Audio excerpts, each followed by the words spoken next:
everybody, what is going on? I am Joey, and we're currently here in my grandma's golf cart to see what it's like to drive. Now, I had a video a few weeks ago about the bells and whistles on this thing, and as you can tell, it's one of the top-of-the-line golf carts. But what no one's answered is, what is it like to drive and how fast is it? So in today's video, we're going to find out how fast this golf cart really is. Let's go. Alright, so pulling off the line, the first thing you're going to notice is the throttle response is terrible. And for an electric car, there really isn't much torque. I mean, it's disappointing. The steering is light, it's flimsy, and you can't really feel the road at all.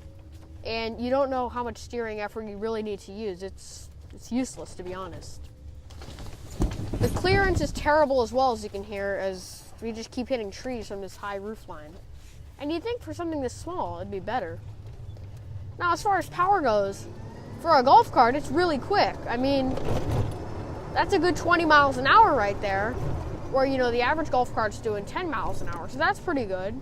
Turning radius on this thing is amazing.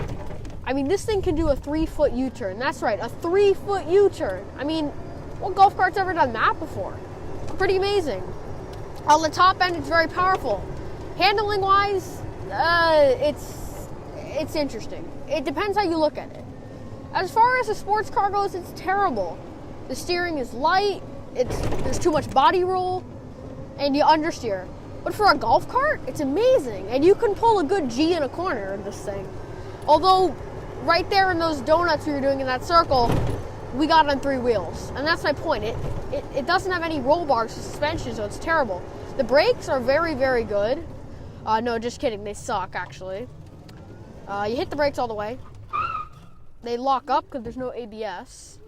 And then heading out onto the main street, it's actually street legal, so you can't drive this on the road with other cars, which is really awesome. But then again, is it really that good? No, it absorbs bumps terribly. There's a lot of wind. Visibility's horrible. The rearview mirror, it sucks. And the steering's my biggest issue, because right now I'm going straight, yet the wheel is pointing to the right. I mean, that sucks, honestly. It really does. Now, as far as other characteristics on the road, it has headlights that work fine, but they're not for your purpose. You can't see anything on the road with them on, and they're really useless. They're only for cars coming head on.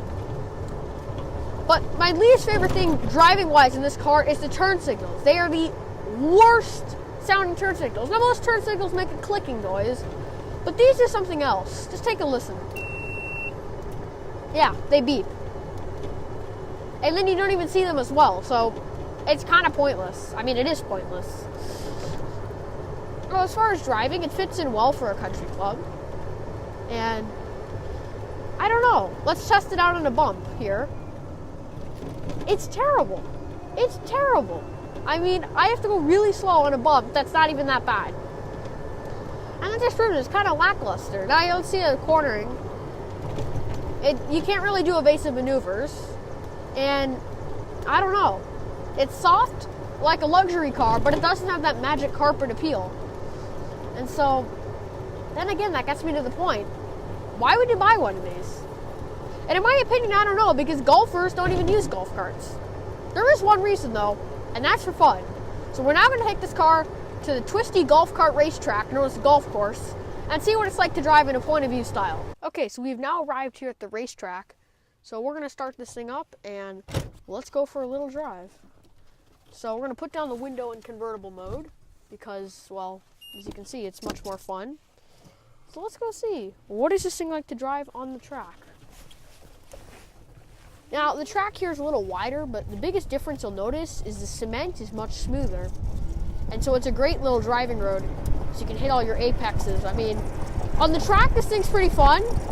You gotta be careful of random golf balls, but it's very squeaky and rattly, and I don't know, it's kind of questionable. Now, coming around these tight hairpins, it's very fun with the steering because you have to really work this car. And now let's take it off-road. And off-road, it's actually very quiet. As you can see, we have some golfers on the track. And so we're basically just going to work around this.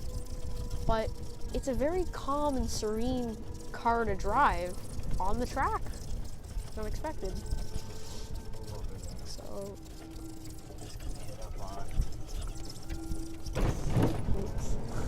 And so now we're back onto the racetrack. And you really notice the suspension of how much it doesn't absorb these bumps. But what I love the most about this track, the Pete Dye racetrack, is that there's lots of elevation changes. And it's so much fun in this kart. And on the straightaways, this thing is so much faster than the rest of the golf carts. You're just all in my rearview mirror. You don't see a thing, and it's amazing. And then coming back onto the brakes in this downhill corkscrew like Laguna Seca, you come in, and you notice the brakes are, well, terrible, to be honest. And through the uphill bits, it's pretty good. Visibility is actually very good because there's no doors or windows. And so you're just basically sitting on the frame. And so you have some great visibility in this kart, and I love it. Now let's see how it is through the narrow streets of what I call the Monaco Tunnel. So coming into the Monaco Tunnel here, you're going to be coming in, flooring it. And then here's our little Monaco Tunnel out through the pool area. And you see it's like a mini Monaco Grand Prix. Turning in nice and tight. And then back hard on the brakes for the chicane. So overall, how is it actually to drive? It's very wonderful. It's very smooth, it's lovely, but most of all, it's fun. And that's the point of buying a golf cart, because golfers don't use them. And honestly, they're not really used for golfing. They're used for having fun, and it does that so perfectly. You can just have so much fun in these hairpins, hitting the curbs and elevation changes. It's amazing. And honestly, I think if you're going to get a golf cart to have fun, the Golf & Country by Western is amazing. It's faster than any other golf cart I've driven.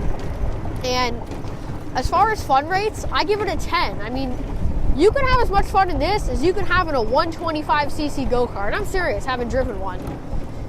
And so that's what I leave you guys with. So I hope you guys enjoyed this video. If you haven't, subscribe to the channel for more content. I'm Joey. I'll see you next time.